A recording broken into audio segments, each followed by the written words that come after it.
Hey everyone, and welcome to today's video. So we've got a video for the Paceman, and it's how to fit the black headlights. So you'll see some of the minis out there actually have black headlights. So if you manage to source the right ones for your car, and there's lots of different ones depending on whether you've got adaptive headlights or not, whether you've got xenons or not.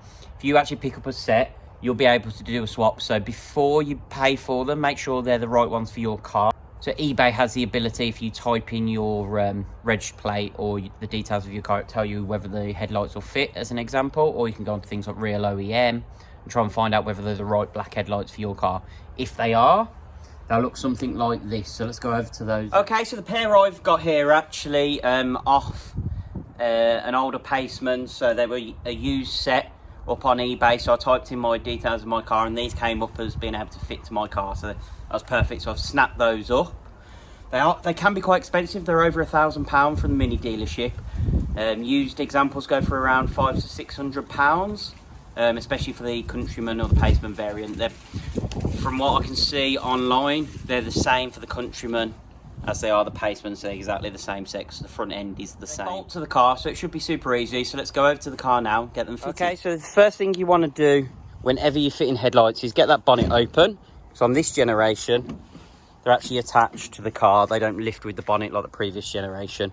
And what you'll need to do is actually disconnect the battery because there's quite high voltage going through.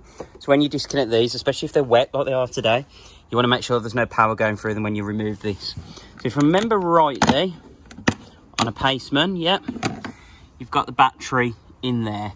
So it's a little bit tight, but looking at that, we should be able to get a socket in and disconnect the battery. So see these bolts just in here.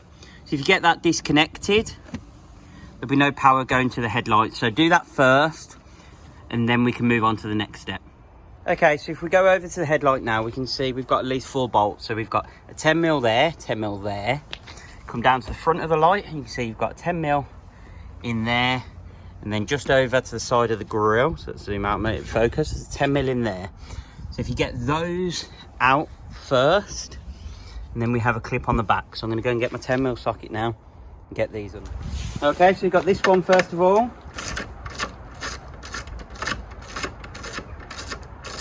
Comes out nice and easy. This is the one with the biggest washer. So it's always good once you've removed the light, just to place these, as long as they won't drop anywhere, so that you know which one goes back, because the bolts are actually different sizes.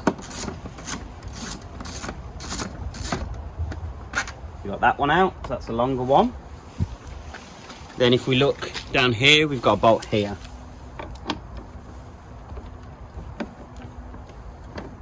Right.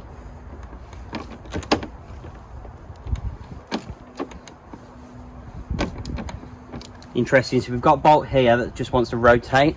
It's not actually coming out. So we'll take a look at that in a second, but let's go to the other side. Let's go down in here. Yep, that one's coming out easy.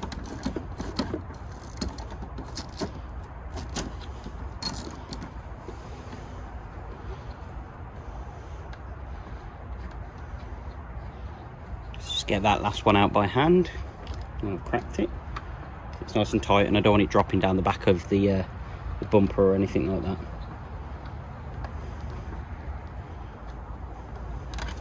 Okay, so that's that out. Put him here so we know he comes from this front corner. Then we've got this bolt here that's stuck in. I'm going to try doing that again. If it doesn't come undone, we might need to see if we can get to the back of the bolt now. Just like anyone else's car, each car's different. Things seize because this is, I mean, this car's, was it a 2014 plate, so it's 8 years old or so. So things seize and get stuck sometimes. So let's see what we can do with this bolt. Okay, so once you've got all 4 bolts out, you want to unclip this. So there's a clip at the top and the bottom. We'll just wiggle that off. So that's removed now.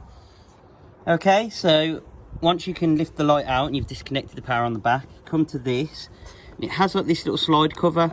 If you slide that down and then pull, what you'll see is behind here, it releases that little blue clip when you pull that down and locks it in place when the sheath goes back up. So that, ooh, nearly there. So there's a little cable, there you go, the water cable for the bonnet. It's actually clipped on there, so let's remove that clip. And that's your light removed from the car. Wow, okay, so most people watching this video they're going to have absolutely no problems removing this light. All 4 bolts are just going to come out, undo them by hand, no problems. Now, these lights are held in at the bottom with captive nuts. You can see, if I just show you above, that's a captive nut that sits inside the plastic body behind the light bolt. Sometimes those work themselves loose, so it doesn't matter how much you turn that bolt, it's going to hold and just rotate the bolt with the captive nut, so it's never going to release. So I found a really useful video that I'm going to link below, so I'm not going to take the credit for it, on how to release that captive nut, and that video will also show you how to repair it. So if you do get stuck like me and you have got a bolt that just won't come undone, it just keeps spinning, then you know your captive bolt, and it will only be these 2 lower bolts, not the top ones. The top ones are into metal, but because these are into plastic, that captive nut can go. So here's sort of an open and honest view you won't always get with how-to videos. Actually, I had a problem.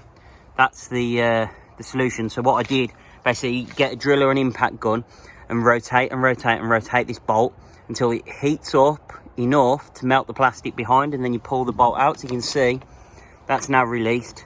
The problem I've got is the captive nut 1 is stuck on the end of the bolt, so I'll have to use some pliers or something to get that off. Then you've got to repair that captive nut and replace it. So in that other video, there's instructions on how to do that as well. So what I would say is go and follow their video if you're stuck, and then come back to mine for how to remove the rest of the light. I'm hoping your removal was a lot more successful than mine was. You can see, let's see if we go down now where we were melting that plastic, we can see that there. But there are instructions on how to replace all of this, which I'll link to below. 99% of the time you won't have to do that, and your 4 bolts will just come out. Just as a reminder, I don't want people to panic. That's the first time it's ever happened on a Mini to me, but at least there's a solution in place in the video and the link below. So I'll make sure there's a link in the description, and I'll see if I can pop it on the screen as well for you. So the rain has tried to stop us, but I've nipped inside. It's like the only time that the garage is actually full of stuff, because we're doing building work on the house. So I've not been able to pull the car in to work on it. But one of the tips I would say is, before you bolt everything down on those lights, make sure you test them first. I'm going to slip this clip in actually before I fit them, just so you remember, before you bolt anything down, reconnect the battery, turn the engine on, and try your headlights so you know whether they're working, because there's nothing more annoying than bolting everything back down and everything's not working after you undo it all. Then obviously when you then go to adjust the refit the second light, make sure you disconnect that battery again, because Xenons hold a lot of electric, so you want to be careful with that. Quickly put that in place. So that's the new headlight, so whether you're fitting new black ones or whether you're replacing an old one, for example, all I've done is just stuck it in place, because what I want to do is actually reconnect this cable. So that's in place. Then I'll reconnect the battery, and then I just want to test the light to make sure it works, because there's no point going through all this installation process for that headlight not to work. So let's go and test that now to see if it actually works. So ignoring the diesely goodness of that engine, you can see the headlight got the indicator working, the main beam working, everything's working on that one. So we did just want to test it to make sure everything was okay. We're going to go and shut the engine off now, reconnect the water, and do the bolts back up on that. Okay, so if we come under here, literally, we've got this pipe, and all we do, put that on. There's nowhere to really grip. Let's put it under there and pull until that clips in place. That's not going anywhere. And if you remember as well, we had the pipe that was running underneath the light that we had to disconnect. So that just goes into this clip here.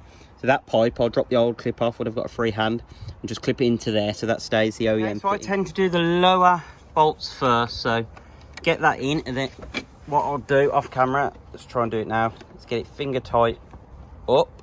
Then we want to get this bolt in, so we'll do that one next. Then let's drop the top 2 bolts. Okay, so that's all of the bolts now in place on the light. We've got this reconnected to power, we've got the water reconnected. So next thing to do is drop the light down, the bonnet down. So we'll remove all the tools first and make sure that your headlight lines up in this hole here. Okay, so if you gently lower the bonnet down, you can see mine is miles out at the moment, so it needs to shift that way. So when you open up the bonnet, you can see there's lots of movement. You've got movement in this bracket down here, you've got movement on all the bolts. So what I'm going to do now off camera is just slide the headlight over, tighten them up a little bit, and then drop it down and see if it's in place. Okay, so that's the headlight in. So the best way to check the fit is to bring it all the way down and close it first. And you can see I've still got a bit of a chunk of a gap here at the top versus at the bottom where there's nothing. But make sure you close the bonnet all the way down on its lock, but just do it slowly so you don't damage the light if there's any contact between the bonnet and the headlight. So again, I'm going to raise the bonnet, push this back corner all the way out, and then get that okay, so you can see with some jiggery pokery that headlight is all nice and lined up now. So I've checked, and all the gapping is the same on the other side. So if we just go and pop the bonnet now, and just show you what I was doing. So what I was basically doing is loosening off these couple of top bolts, pushing the light in whatever direction you need it to go, and then tightening these back up by hand just for now, just to see. So all I'm going to do now is just go over the 4 bolts on this light, tighten them all up, and that's that light done, and then we can move on. Okay, to remove this side is exactly the same, so I'm not going to show you all the steps because it's just exactly the same as the other side. So we've got to drop the 4 bolts, pull the connector, pull the water line off, get the new headlight in. So let's get that done and I'll show you the front end once we've got rid of a bit more of that chrome. Okay, everyone, so you saw us remove that headlight on the one side. We then went off and did the other one, and there was no point showing you both because it's exactly the same process to refit your lights. Okay, so this is just one of a little mini series of videos on de-chroming the Paceman. So you can see there, we've got the 2 black headlights on now. With the black headlight rings, we've got the rear black tail light rings fitted as well. So those videos should all be live on YouTube now as well. There's a little bit of a mini playlist. We've got the belt line to do. We've got that front grille. We've got the side door handles. And I might see if there's a black option for fog lights. So on my BRZ over there, I actually fitted, they're now yellow because I've covered them, but they were black fog lights. They're aftermarket ones, but they fit the BRZ. So I'm wondering if I can get black aftermarket ones of those so that we can black those fog lights out, but they still work and give off light, so they do the job of being fog lights. I don't want to just black tint them. What the black ones, replacement ones, do is basically you have like a black background and then LED lights pointing forward. So let's see if we can get some of them. If not, we might go for the DRLs for the Paceman. And I think they're the same ones for the Countryman. I need to look. They might even be the same from the R56, but we'll see, because that'll be a nice upgrade as well on that car. So if you found today's video entertaining, please hit that like button and then subscribe and hit the notification bell so you get alerts every time we upload new content for any of these cars that are on the drive at the moment. So thanks for watching, and we'll see you in the next video.